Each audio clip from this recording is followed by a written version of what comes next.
सब तो पहला पवित्र धरती श्री अमृतसर साहब, सारी प्रेस,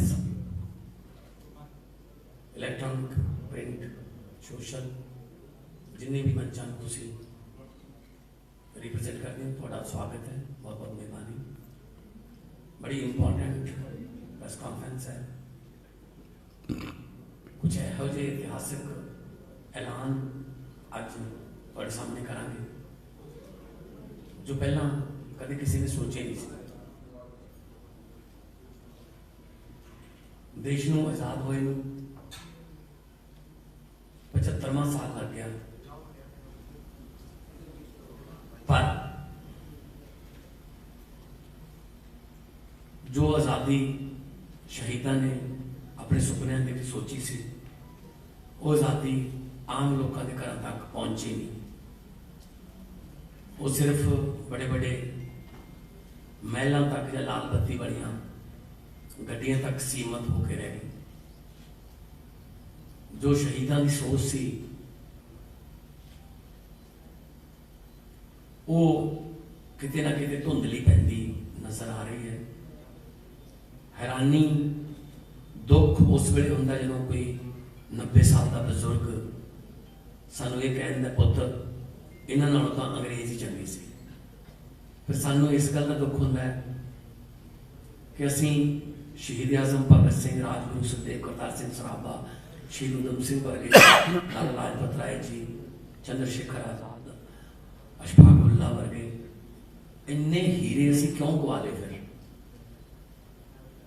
जे असीं अजे भी अंग्रेज़ों को यही कहना कि चंगे सी, तो इसका मतलब किते ना किते लोग जिहड़े ने जिन्होंने ने बाद दे विच देश जिन्होंने हाथ च आया उन्होंने इन्ने दुखी करते कि वो चंगे कहा थे।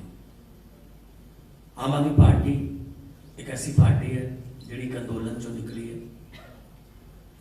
आज़ादी तो पहला शायद इदा होंदा हो, असी उदों है नहीं सी, पर आज़ादी तो बाद पहली बार है जो आम आदमी पार्टी का कोई शो रोड शो होता है या रैली होती है, 3-4 नारे जिहड़े ने वो इक्को माइक तो आज़ादी तो बाद सिर्फ आम आदमी पार्टी लाउंदी है। इक्को माइक तो 3-4 नारे, भारत माता की जय, वंदे मातरम, इनकलाब जिंदाबाद, बोले सो निहाल।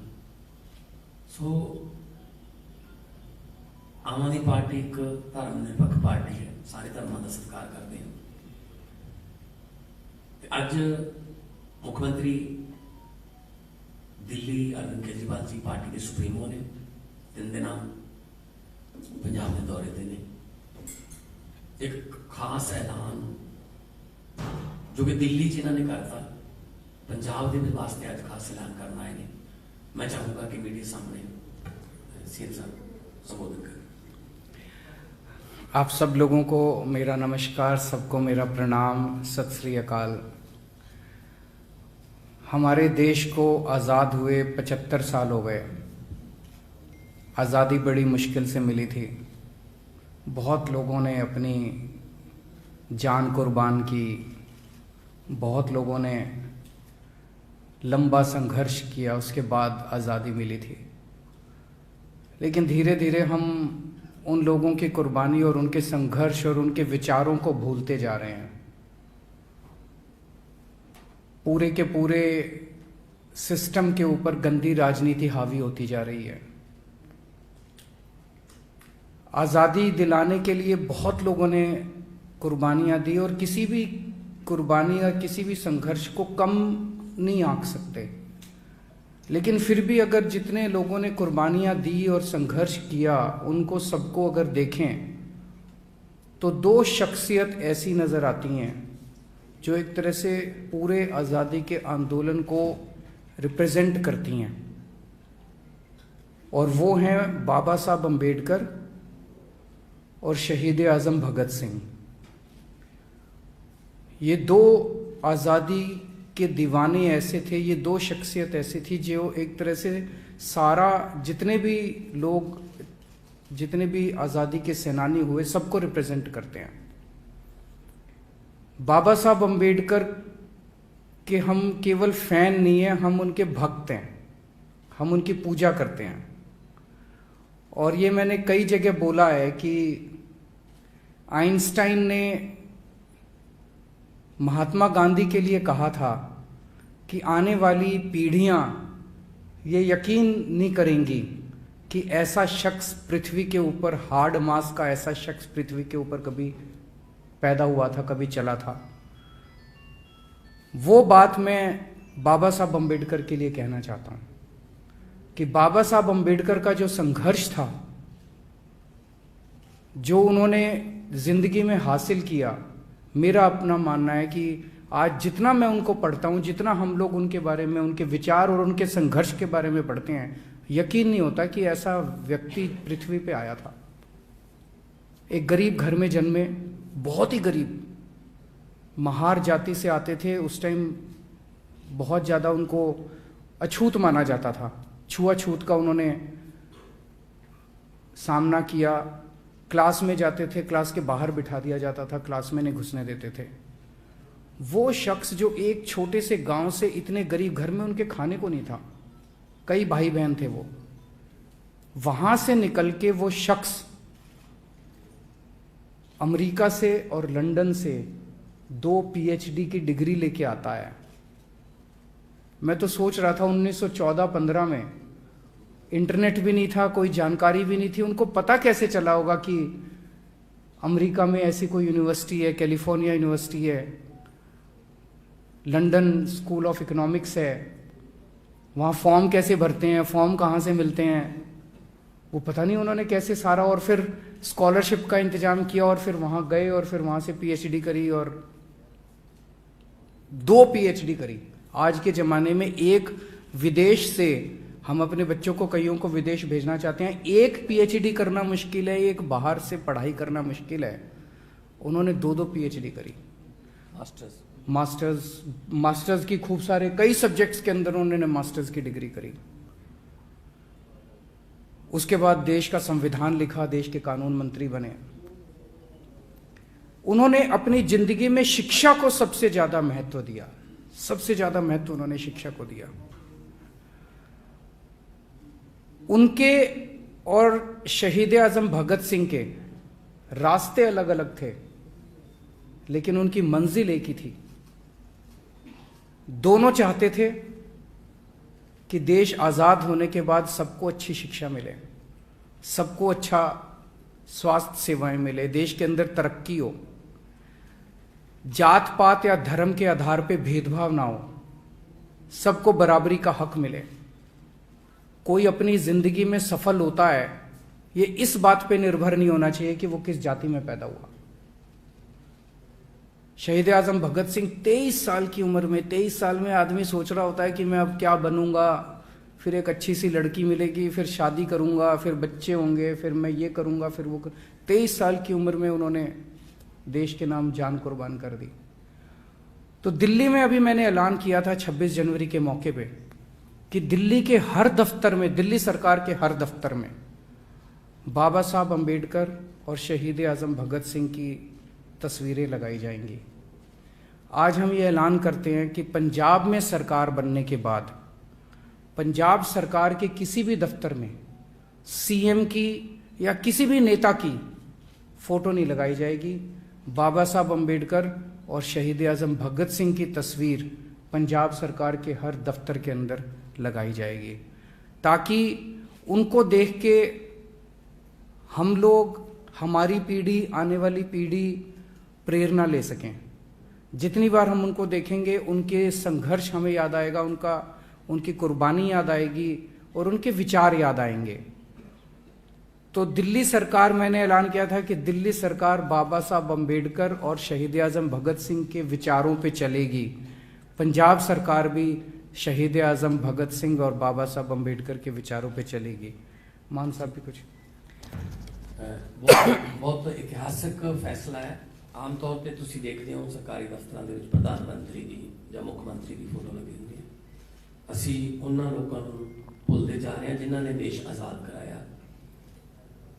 ਸ਼ਹੀਦ ਆਜ਼ਮ ਭਗਤ ਸਿੰਘ, ਉਹਨਾਂ ਨੂੰ ਇਸ ਗੱਲ ਦੀ ਭੋਰਾ ਵੀ ਚਿੰਤਾ ਨਹੀਂ ਸੀ ਜਾਂ ਸ਼ੱਕ ਨਹੀਂ ਸੀ ਕਿ ਦੇਸ਼ ਕਿਵੇਂ ਆਜ਼ਾਦ ਹੋਊਗਾ। ਉਹਨਾਂ ਨੂੰ ਇਹ ਡਰ ਸੀ।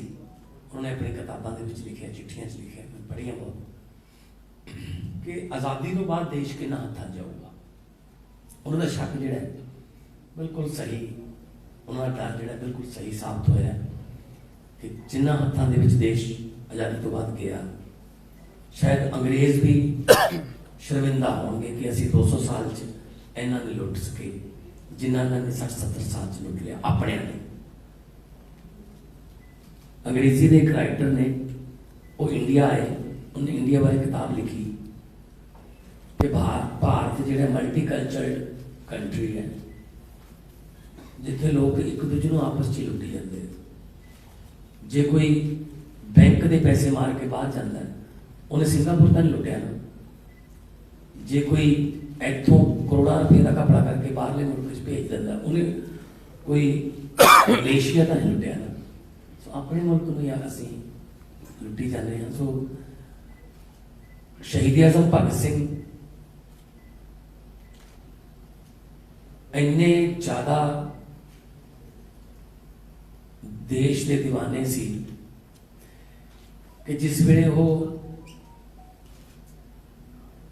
ਚੰਦਰਸ਼ੇਖਰ ਆਜ਼ਾਦ ਜੀ ਕੋਲ ਗਏ ਚਿੱਠੀ ਲੈ ਕੇ ਆਪਣੇ ਪ੍ਰੋਫੈਸਰ ਦੀ, ਲਾਹੌਰ ਕਾਲਜ ਦੇ ਪ੍ਰੋਫੈਸਰ, ਤਾਂ ਉੱਥੇ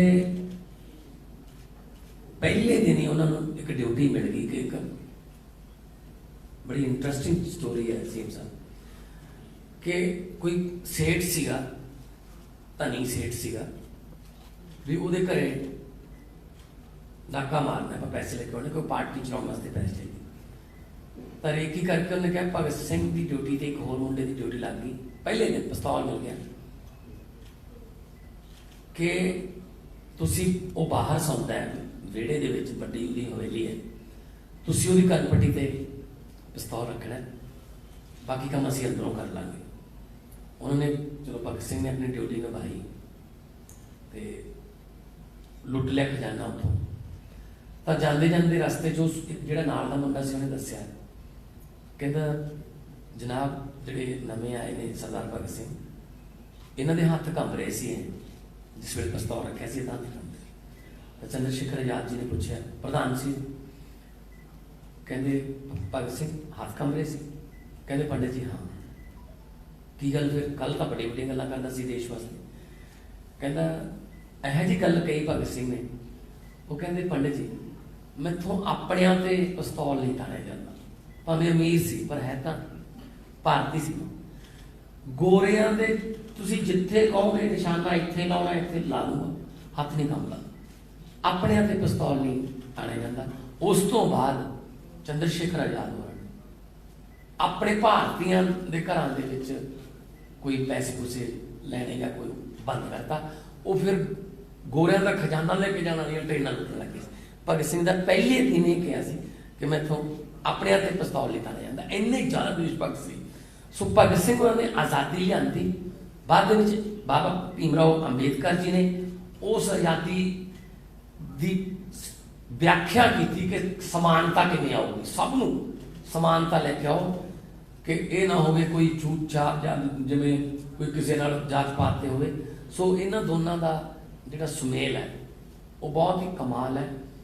ਸੋ ਮੈਨੂੰ ਬੜੀ ਖੁਸ਼ੀ ਹੈ, ਮੈਂ ਖੁਦ ਸ਼ਹੀਦ ਆਜ਼ਮ ਭਗਤ ਸਿੰਘ ਦਾ ਬਹੁਤ ਵੱਡਾ ਫੈਨ ਹਾਂ। ਮੈਂ ਇਕੱਲਾ ਨਹੀਂ, ਬਹੁਤ ਲੋਕ ਨੇ ਜੋ ਫੋਲੋ ਕਰਦੇ ਨੇ। ਸੋ ਮੈਂ ਤਾਂ ਜਦੋਂ MP ਜਿੱਤ ਕੇ ਸਰਟੀਫਿਕੇਟ ਮਿਲਦਾ, ਮੈਂ ਸ਼ਹੀਦ ਆਜ਼ਮ ਭਗਤ ਸਿੰਘ ਦੇ ਪਿੰਡ ਆ ਕੇ ਖਟਕੜ ਕਲਾਂ ਮੱਥਾ ਟੇਕ ਕੇ ਮੈਂ ਉੱਥੋਂ ਅਸ਼ੀਰਵਾਦ ਲੈਣਾ। ਸੋ ਮੈਨੂੰ ਬੜੀ ਖੁਸ਼ੀ ਹੈ ਕਿ ਸੀਐਮ ਸਾਹਿਬ ਨੇ ਫੈਸਲਾ ਕੀਤਾ ਹੈ ਕਿ ਪੰਜਾਬ ਦੇ ਹਰੇਕ ਸਰਕਾਰੀ ਦਫ਼ਤਰ ਦੇ ਵਿੱਚ ਸ਼ਹੀਦ ਆਜ਼ਮ ਭਗਤ ਸਿੰਘ ਤੇ ਬਾਬਾ ਸਾਹਿਬ ਭੀਮ ਰਾਓ ਅੰਬੇਦਕਰ ਦੀ ਫੋਟੋ ਲੱਗੂਗੀ।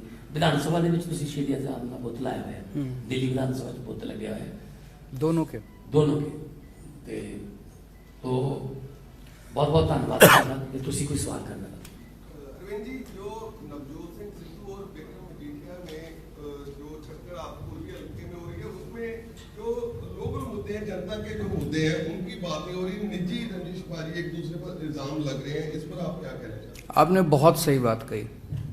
आपने, मैं एक बारी बोल देता हूँ क्योंकि हो सकता है लोगों को आपका प्रश्न ना समझ आया हो। इन्होंने प्रश्न किया है कि अमृतसर ईस्ट से नवजोत सिंह सिद्धू और मजीठिया दोनों लड़ रहे हैं और दोनों एक दूसरे पे गालियां दे रहे हैं, एक दूसरे को गाली गलौज कर रहे हैं, गंदी गंदी गालियां दे रहे हैं, जिसमें जनता के जो मुद्दे हैं वो दबते जा रहे हैं। जनता के मुद्दों की कोई बात नहीं कर रहा। हमारा भी यही कहना है कि ये दोनों एक तरह से बहुत बड़े पॉलिटिकल हाथी हैं जिनके पैरों के नीचे जनता कुचल जाती है। जनता को कोई लेना देना नहीं है, वो इनको क्या गाली देता है, कितनी गंदी गाली देता है, वो इसको क्या गाली देता है। जनता को तो ये चाहिए मेरी बिजली आ जाए, मेरे घर के सामने की बिजली, सड़क ठीक हो जाए, पानी आ जाए, मेरे स्कूल ठीक हो जाए। वो बात केवल और केवल हमारी वहां से जो कैंडिडेट है डॉक्टर जीवन ज्योत, केवल डॉक्टर जीवन ज्योत घर घर जा रही है। उसको आप मीडिया में नहीं देखोगे, बेचारी आम औरत है, आम महिला है, वो बात कर रही है। अगर अमृतसर ईस्ट से, अब सिद्धू साहब तो कई साल हो गए उनको एमएलए बने हुए, लोग बताते हैं कि फोन करो तो फोन नहीं उठाते, मिलने जाओ तो मिलते नहीं है, अपने हल्के के लिए कभी कुछ किया नहीं है। तो ये जो महिला है हमारी डॉक्टर जीवन ज्योत, ये आम महिला है, इसके पास लोग जाया करेंगे तो ये मिलेगी। इसको रात को 2 बजे भी बुलाएंगे तो ये उठ के आपके सुख दुख में काम आएगी। मजीठिया हैं वो, बस मैं तो इसको हराना है।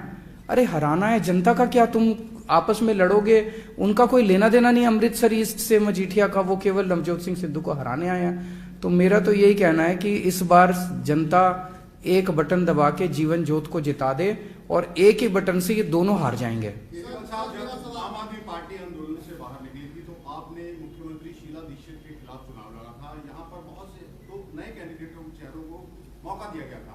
अब जब इस बार चुनाव लड़ा जा रहा है, बहुत सारे ऐसे कैंडिडेट हैं जो दूसरी पार्टियों से आए हैं। क्या आम आदमी पार्टी को जनता के बीच से नए चेहरों का चयन नहीं कर पाई या कुछ और वजह इसकी? नहीं, ऐसा कुछ नहीं है। मैं तो हमेशा ही कहता हूं कि किसी भी पार्टी की विचारधारा और उस पार्टी का मैनेजमेंट उसकी टॉप लीडरशिप से डिसाइड होता है। दूसरी पार्टियां खराब है क्योंकि उनके टॉप के लीडर खराब हैं, तो वो नीचे वैसे ही लोगों को लेके आते हैं, वैसा ही उनकी सरकारें चलती हैं। दूसरी पार्टियों में भी लेकिन अच्छे लोग हैं जो वहां पे बड़े घुटन महसूस कर रहे हैं।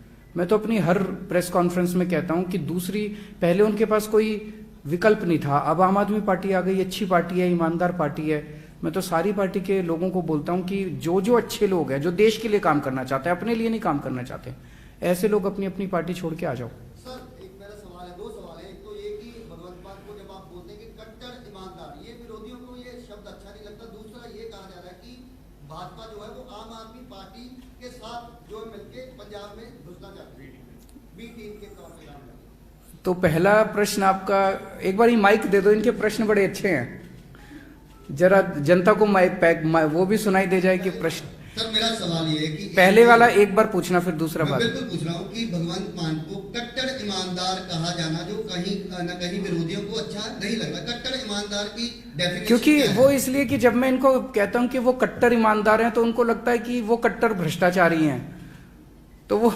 डिफरेंस बड़ा साफ हो जाता है। वो लोग कट्टर भ्रष्टाचारी हैं, हर फाइल साइन करने के पहले देखते हैं इसमें कितने पैसे कमा लूं, कोई उनसे मिलने आता है इससे कितने पैसे नोच लूं। वो केवल और केवल पैसा लूटने के बारे में सोचते हैं। और ये आदमी केवल और केवल पंजाब के बारे में सोचता है। लेकिन नवजोत सिंह सिद्धू एक ऐसे भगवंत मान की भी तारीफ करते हैं लेकिन खुद को भी ईमानदार बताते हैं। देखिए, मैं किसी इंडिविजुअल के ऊपर नहीं जाऊंगा, मैं एक सिस्टम की बात कर रहा हूं। दूसरा सवाल फिर मेरा जो था कि आम आदमी पार्टी के सहारा लेकर भाजपा जो है पंजाब में आना चाहती है, ये कांग्रेस के सांसद कह रहे हैं। कैसे? वो कहते हैं कि एक तरफ जब आपने भगवंत मान जी को सीएम कैंडिडेट बनाया, दूसरी तरफ ईडी की रेड होती है और 2 वीडियो पैरेलल चलाई जाती है। एक तरफ ये कि अपना भगवंत मान जी चेहरा बने, दूसरी तरफ भाजपा जो है वो शो कर रही है कि अपना जिस तरीके से कि पंजाब में उनको अभी किसान आंदोलन के बाद जो है पंजाब में घुसने नहीं दिया जा रहा। आप सहारा लेके जो है वो आप ये कहना चाहते हो कि भाजपा को कह के चन्नी साहब पे ईडी की रेड मैंने कराई है?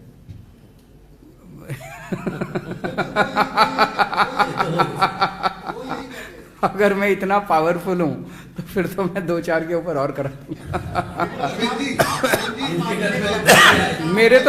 मेरे ऊपर तो उन्होंने ईडी की, सीबीआई की, इनकम टैक्स की, मेरे बेडरूम में घुस गए थे वो लोग।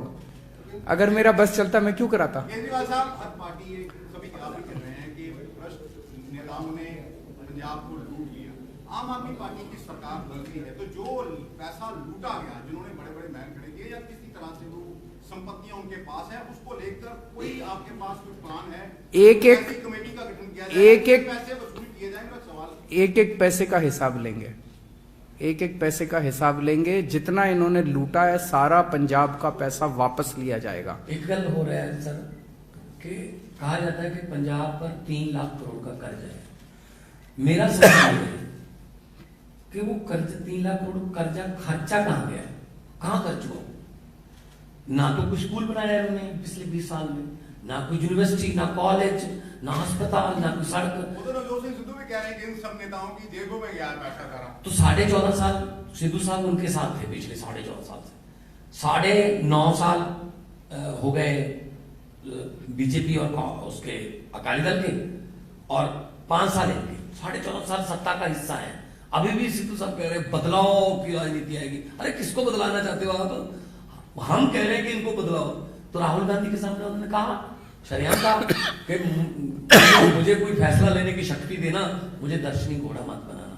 वो तो अपनी लड़ाई, उनकी लड़ाई भ्रष्टाचार के खिलाफ लड़ाई नहीं है, उनकी लड़ाई पंजाब को सुधारने की लड़ाई नहीं है, उनकी लड़ाई मुख्यमंत्री बनने की लड़ाई है। Last question. Bharatiya Janata party ने कहा है कि दिल्ली में धर्मांतरण को लेके कानून क्यों नहीं बनाते? पंजाब में जो धर्म की राजनीति करते हुए केजरीवाल जी प्रचार कर रहे हैं कि पंजाब में ये।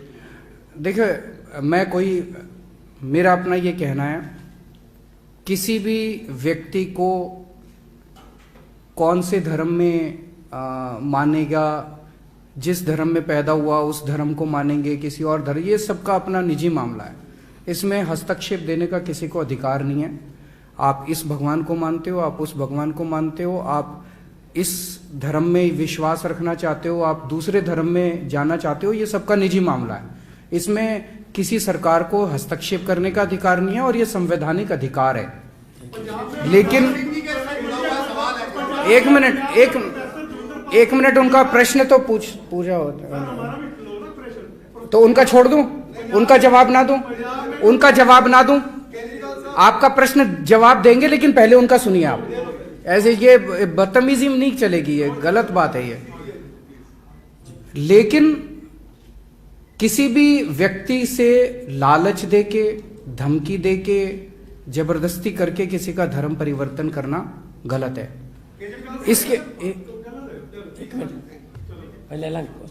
इसके लिए जो भी कदम उठाने की जरूरत है वो कदम उठाए जाने चाहिए। मेरा अपना मानना है, मुझे कुछ वकीलों ने बताया, लेकिन इसको और एग्जामिन करने की जरूरत है कि आज जो देश का कानून है, उस देश के कानून में सफिशिएंट धाराएं हैं और सफिशिएंट प्रावधान है कि अगर कोई जबरदस्ती करता है तो उसको जबरदस्ती करने से रोका जा सके। आज भी देश के अंदर सफिशिएंट प्रावधान है।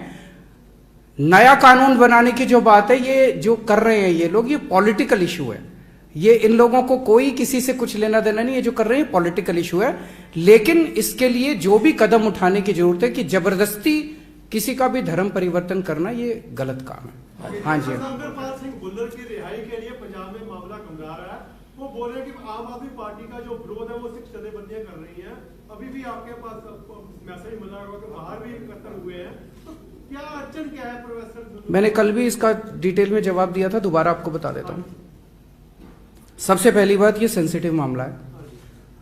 इस पे केवल और केवल अकाली दल गंदी राजनीति कर रहा है और हम इस गंदी राजनीति की कठोर निंदा करते हैं। जो अकाली दल कर रहा है, ये गंदी राजनीति कर रहा है, इसकी हम कठोर निंदा करते हैं। दिल्ली के अंदर लॉ एंड ऑर्डर और पुलिस दिल्ली सरकार के पास नहीं है, वो एलजी साहब के पास है, केंद्र सरकार के पास है। लेकिन इसका मैं प्रोसेस समझा देता हूं। ये कैसे, एक सेंटेंस रिव्यू बोर्ड है।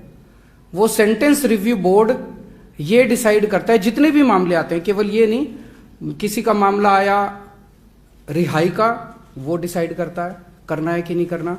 किसी का मामला आया सजा कम करने का, वो डिसाइड करता है। किसी का मामला आता है कि सजा माफ करनी है, वो डिसाइड करता है। उस सेंटेंस रिव्यू बोर्ड में जज बैठते हैं। उस सेंटेंस रिव्यू बोर्ड में अफसर बैठते हैं, उस सेंटेंस रिव्यू बोर्ड में पुलिस अधिकारी बैठते हैं जो कि केंद्र सरकार के अंडर में आते हैं। उसमें मुख्यमंत्री की कोई दखलंदाजी नहीं है।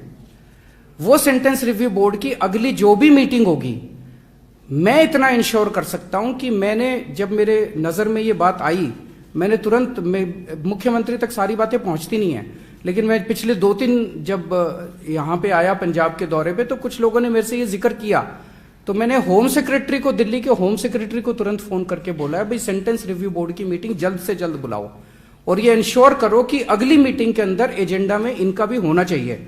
ऐसा ना हो कि एजेंडा के अंदर इसका, क्योंकि मामले बहुत होते हैं, एक मीटिंग में मान लो इनके पास 100 मामले आ गए 150, मैंने कहा इनका होना चाहिए और ये डिस्कशन इसके ऊपर होनी चाहिए। ऐसा ना कर दो कि 300 मामले रख दिए और इसको 300 और बोल दिया कि, तो अगली मीटिंग में मैं ये इंश्योर कर सकता हूं कि ये मामला एजेंडा में होगा और ये डिस्कस होगा। उसका जो भी नतीजा होगा सेंटेंस रिव्यू बोर्ड का, वो फिर फाइल एलजी साहब के पास जाती है और एलजी साहब उसके ऊपर निर्णय लेते हैं। तो आप इंतजार कीजिए सेंटेंस रिव्यू बोर्ड की अगली मीटिंग का, मैं ये इंश्योर कर सकता हूं कि जल्द से जल्द हो। एक और बात है इसी में, अभी यहाँ पे मजीठिया या सुखबीर बादल भी पीसी करेंगे कहीं, उनको ये जरूर पूछ लेना कि जो उनके परिवार को मतलब बर्बाद करने वाले सुमेश सैनी थे, उनको डीजीपी किसने बनाया था, ये पूछ लेना। फाइल का अच्छा पता ही, फाइल कहाँ पे है, कहाँ पे नहीं है।